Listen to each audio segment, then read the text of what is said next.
Nikita Mirzani secara mengejutkan mencabut gugatan Wan Prestasi senilai 100 miliar rupiah yang telah dilayangkan terhadap Reza Gladys. Ya, meski sebelumnya menggebu ingin Reza Gladys membayar kerugian yang dialaminya, Nikita Mirzani melalui kuasa hukumnya Fahmi Bahmid mengungkapkan jika kini pihaknya telah membuat surat pencabutan terkait dengan gugatan Wan Prestasi tersebut. Bukan karena lemah bukti, melainkan karena pihaknya memiliki alasan prioritas dalam perkara pidana. Sementara Reza Gladys sendiri melalui kuasa hukumnya sempat menduga gugatan Wan Prestasi yang dilayangkan Nikita Mirzani itu adalah sebuah modus untuk menyelamatkan diri dari perkara pidana yang menjeratnya hingga menjadi terdakwa bersama asistennya Mayo Syahputra. Untuk mengetahui sederet fakta mengenai itu semua secara utuh dan menyeluruh, maka inilah 5 fakta Nikita Mirzani cabut gugatan Wan Prestasi terhadap Reza Gladys.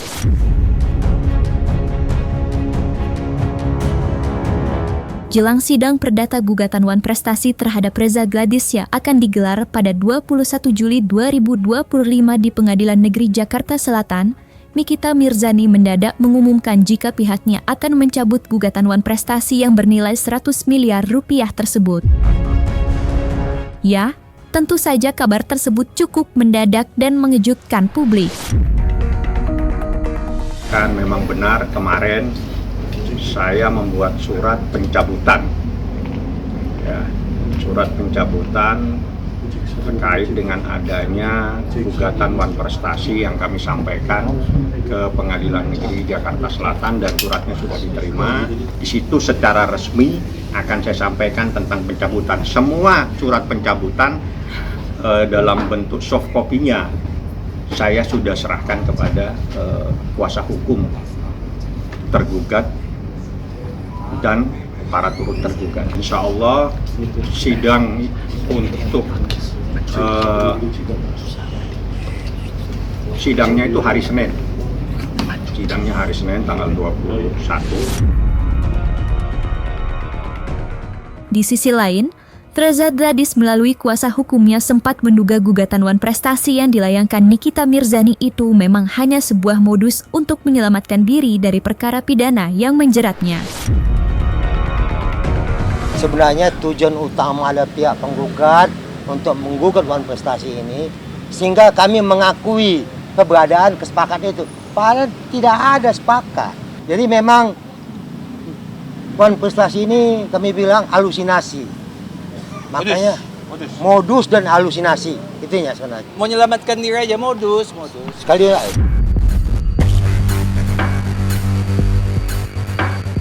Kabar Nikita Mirzani mencabut gugatan Wan Prestasi terhadap Reza Gladys tentu menimbulkan berbagai asumsi publik.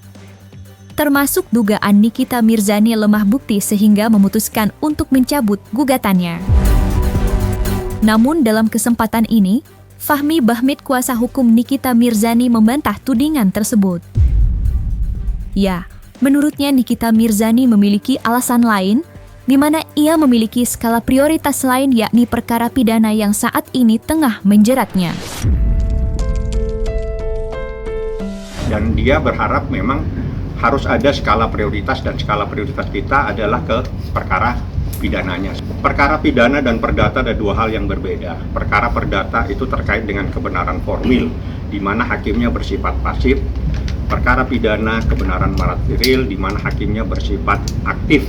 Dan di sini banyak saksi yang akan diperiksa. Setelah saya mempelajari, ada berkas yang cukup tinggi dan banyak saksi.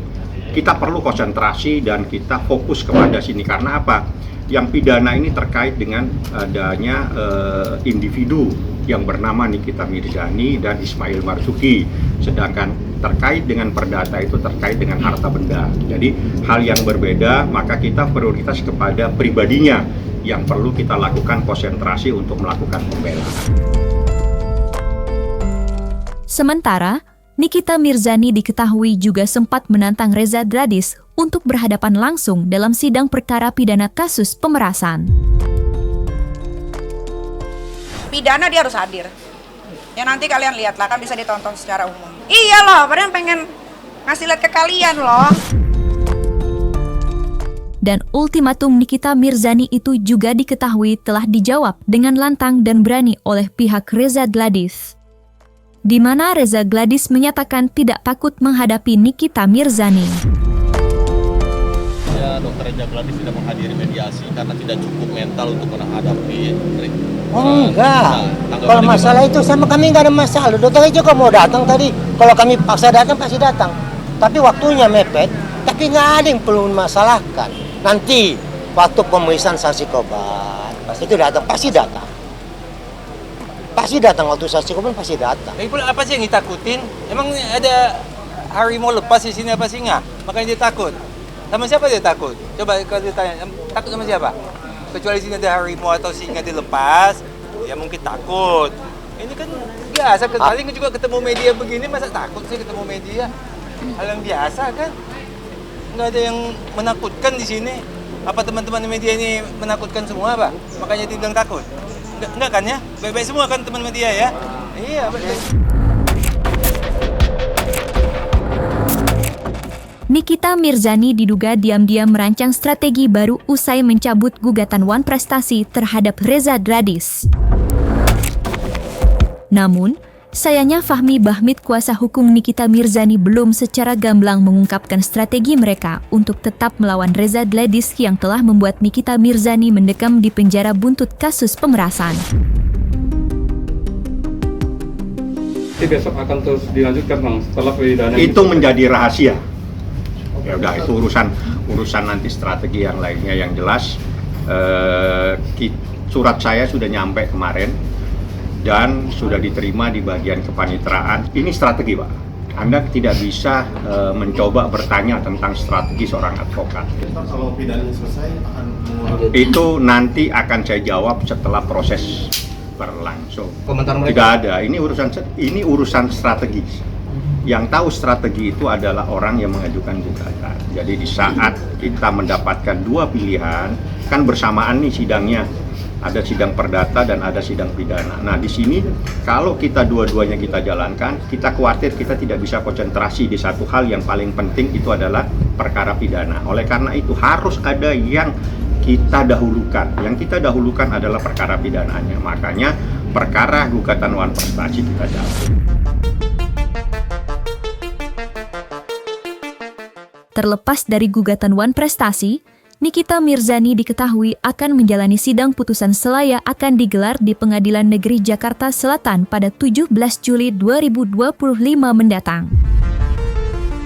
Ya, dalam agenda tersebut, Nikita Mirzani akan mendengarkan hasil terkait eksepsi atau nota keberatan yang sebelumnya ia ajukan. Sidangnya Nikita Mirzani, putusan sela hari Kamis. Anda kan biasanya mengikuti hari Selasa, ditunda dan diputuskan menjadi hari Kamis tanggal 17. Jadi 2 hari lagi itu putusan sela. Dari putusan sela ini nanti apakah eksepsi daripada kuasa hukum atau penasihat hukum atau Nikita Mirzani diterima? Kalau diterima maka perkara ini akan dihentikan.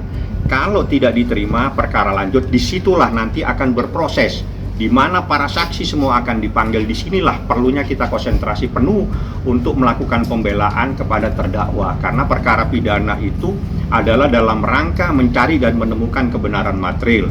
Terjadi diskusi, terjadi tanya jawab di dalam saksi-saksi tersebut.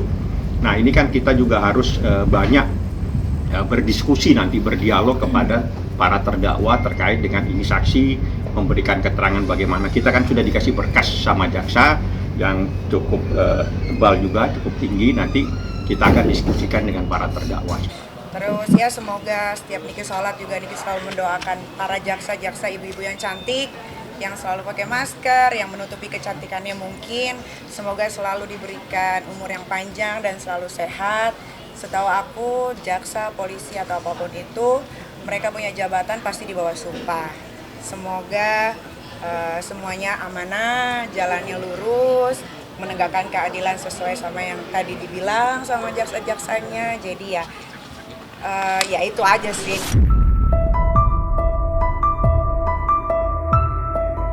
Nasib Nikita Mirzani saat ini memang masih terancam lantaran belum ada titik terang yang benar-benar membuat statusnya menjadi bebas merdeka.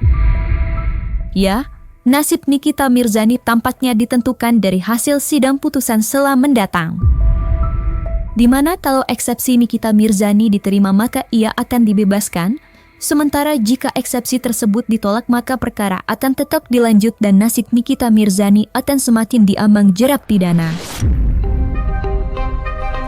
Kita cabut, kita fokus kepada satu masalah pidana. Dua-duanya adalah sama, cuma perbedaan pidana dan perdata. Yang perdata harus kita cabut, kita fokus kepada yang pidana. Karena apa? Yang pidana ini terkait dengan kehidupan seseorang yang bernama Nikita Mirzani dan Ismail Marzuki. Makanya saya konsentrasi di sana, karena kalau sampai putusan SELA menyatakan bahwa perkara dilanjutnya, maka sidang berikutnya adalah pemeriksaan saksi. Di saat pemeriksaan saksi, kita harus betul-betul konsentrasi penuh untuk membaca berkas perkara. Nah, inilah pentingnya kita mengambil sikap di saat-saat memang ada waktunya perkara tersebut berjalan. Ini perkara dua-duanya berjalan. Ya, dua-duanya berjalan. Di saat dua-duanya berjalan, yang satu itu hari Senin, ya, tanggal 21 itu adalah gugatan Wan Prestasi. Besok hari Kamis itu adalah putusan SELA. Ini berjalan semua. Di saat berjalan begini, kita sebagai seorang advokat, kita harus diskusi dengan terdakwa. Kita harus ngambil sikap, tidak bisa jalan dua-duanya seperti ini. Karena ada yang lebih penting, itu adalah mengenai perkara pidanamu. Karena ini terkait dengan jiwamu, terkait dengan kebebasanmu, dan sebagainya. Keinginan Nikinya juga sendiri apa? Ya, kita harus dialog ya, jadi kita harus diskusi. Nik, ini sebentar lagi dua-duanya jalan, ya kan? Kan habis mediasi, habis SFC kan, habis ini kan pasti akan berjalan nih. Dua-duanya akan berjalan. Di saat dua-duanya harus berjalan ini, mana yang harus kita jadikan skala prioritas? Kan kita harus konsentrasi, kita juga harus diskusi, kita harus membedah, membaca semua berkas. Harus kita ambil sikap, apa yang harus kita dahulukan. Akhirnya yang perlu kita dahulukan bagaimana kita memberikan pembelaan secara pribadi kepada Nikita Mirzani, karena itulah dia yang menjadi terdakwa. Karena kalau orang yang mengalami perkara pidana itu kan terkait dengan pribadinya, makanya kita konsentrasi ke melakukan pembelaan kepada perkara pidana. Dan aku tidak merugikan rakyat Indonesia, nanti bisa dilihat persidangan siapa penjahat sebetulnya yang merugikan rakyat Indonesia.